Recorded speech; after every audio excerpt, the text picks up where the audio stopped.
दुर्योधन को नग्न ना होने की सलाह देने के कारण भगवान श्री कृष्ण को मिला गांधारी का श्राप। भगवान श्री कृष्ण की मृत्यु और उनके पूरे यदुवंश के नाश होने के पीछे कहीं ना कहीं महाभारत की एक घटना को जिम्मेदार माना जाता है। यह घटना उस समय की है जब महाभारत युद्ध अपने अंतिम चरण में था। अब तक कौरवों के पक्ष के सभी वीर योद्धाओं की युद्ध में मृत्यु हो चुकी थी।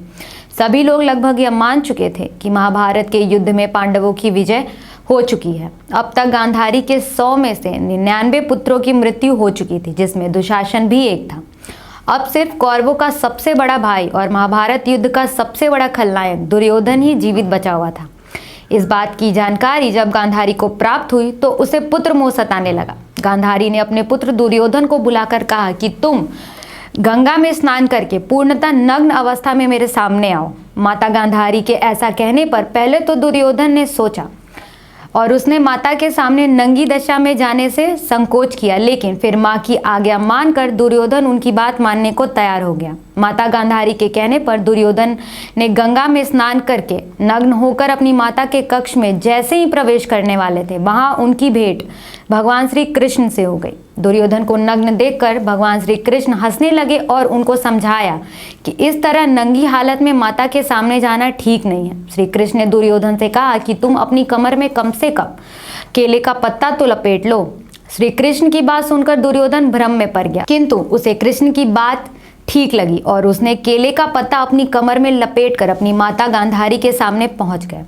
उस वक्त गांधारी ने अपनी आंखों पर लगी पट्टी को हटा दिया और दुर्योधन के पूरे शरीर पर नजर डाली। गांधारी की आंखों की दृष्टि दुर्योधन के शरीर पर पड़ने से उसका शरीर ब्रज का बन गया, लेकिन जिस भाग पर दुर्योधन ने केले का पत्ता लपेटा हुआ था वह ब्रज नहीं बन सका और वह साधारण ही रह गया। इस पर गांधारी ने अपने पुत्र दुर्योधन से पूछा कि तुम्हें केले का पत्ता लपेट कर आने की सलाह किसने दी? तो उसने श्री कृष्ण का नाम बता दिया। यह सुनकर गांधारी क्रोधित हो गई, क्योंकि उसे यह समझ आ गया कि कृष्ण ने ऐसी चाल चली है जिससे उसका पुत्र अजय नहीं हो सका और अन्य पुत्रों की तरह उसकी भी मृत्यु निश्चित है।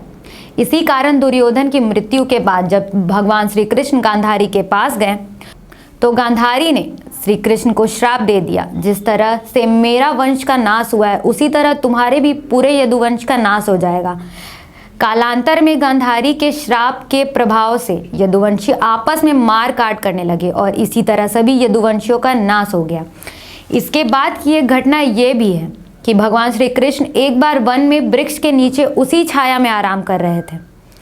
तभी उस समय शिकारी भी उसी वन में शिकार कर रहा था। जब दूर से उसने भगवान श्री कृष्ण के पैरों को देखा तो उसे लगा कि वन में कोई हिरन है। उसे हिरन समझकर विषयुक्त बाण चला दिया, जो सीधा भगवान श्री कृष्ण के पैरों में जाकर लगा, जिससे वह घायल हो गए। ऐसी मान्यता है कि यह शिकारी ही पूर्ण जन्म में सुग्रीव का भाई बाली था, जिसका वध भगवान श्री राम ने पेड़ की ओट में छिपकर घात लगाकर किया था। इस प्रकार पूर्व जन्म में किए गए बालीवध के कर्म के कारण ही भगवान श्री कृष्ण को इस जन्म में बाली की तरह वानों से घायल होकर अपने प्राण त्यागने पड़े। गांधारी के श्री कृष्ण को श्राप और यदुवंशियों सहित कृष्ण की मृत्यु की इस कथा को सुनकर आपके क्या विचार हैं, हमें कमेंट सेक्शन में जरूर बताएं।